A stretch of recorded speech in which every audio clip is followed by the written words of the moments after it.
setelah dicek itu nanti air yang najis itu jadi mustakmal. Ya, airnya mustakmal. Karena air mustakmal itu adalah air yang digunakan untuk menghilangkan hadas atau menghilangkan najis. Jadi jadinya hukumnya tadi airnya mustakmal. Tapi kalau barangnya masih ada, jadinya air najis. Karena airnya sedikit, kena najis. Nah, mustakmal itu contohnya basuhan yang wajib. Kita basuh muka, basuhan pertama yang sudah jatuh itu mustakmal. Tapi kalau basuhan kedua, basuhan ketiga, bukan. Basuhan pertama pada tangan yang sudah netes itu mustakmal. Tapi kalau basuhan kedua yang ketiga, bukan. Kayak kita mandi, kalau mandinya mandi sunnah kayak karena sore panjenengan nanti pulang dari rumah kemudian mandi, itu bukan airnya bukan mustakmal. Karena apa? Karena mandinya bukan mandi wajib, ya, bukan mandi untuk apa namanya, untuk hadas. Nah, kalau yang mandi jenabah itu airnya mustakmal. Oke. Efek dari mustakmal dan tidak mustakmal. Pengaruhnya apa? Pengaruhnya adalah karena kalau air itu sudah mustakmal, maka air itu tidak bisa digunakan, status airnya suci tapi tidak mensucikan. tapi tidak mensucikan. Jadi kalau contoh gini, air itu dalam kobokan ya, apa namanya, cuci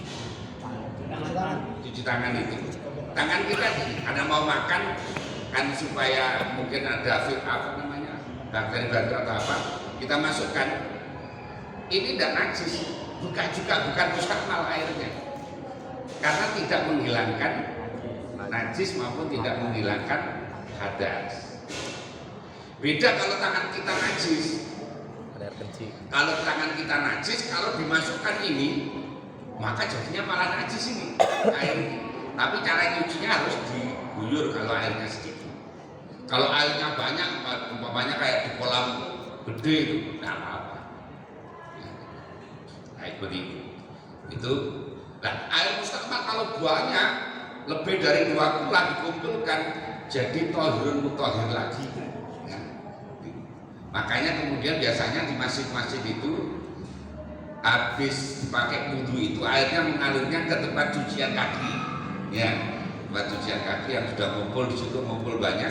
Nah, itu airnya menjadi suci dan mensucikan lagi. Tapi kalau yang baru dipakai itu yang turun basuhan pertama itu adalah mustakmal. Kalau yang basuhan kedua, ketiga bukan mustakmal. Sama dengan mandi besar, kalau habis itu mandinya netes itu mustakmal. Tapi kalau mandi sunnah, mandi yang kayak panjenengan kayak pagi-pagi mandi mau ke sekolah mandi, atau nanti pulang dari sekolah ini di rumah mandi, airnya bukan mustakmal. Ya, airnya bukan. Ada lagi? Oke, masih berkaitan sama wudhu, Pak Kiai. Kan di rumah tuh biasanya kan wudhunya itu kan di keran ada embernya, Pak Kiai. Nah, biasanya itu kan di kaki itu kita suka pakai yang gayung itu, tapi air tetap mengalir. Nah, itu nggak apa-apa. Asal kita wudhu, embernya itu asal kita wudhunya tidak di atas ember itu. Jadi umpamanya gini, ada ember di sini, ada pancuran di sini, pancuran untuk wajah, tangan, giliran kaki nanti ngambil yang di ember, tidak apa-apa, boleh saja. Karena statusnya air yang di ember itu adalah tohirun mutahhir. Ya. Kecuali kalau umpamanya ya tadi kena najis dan sebagainya.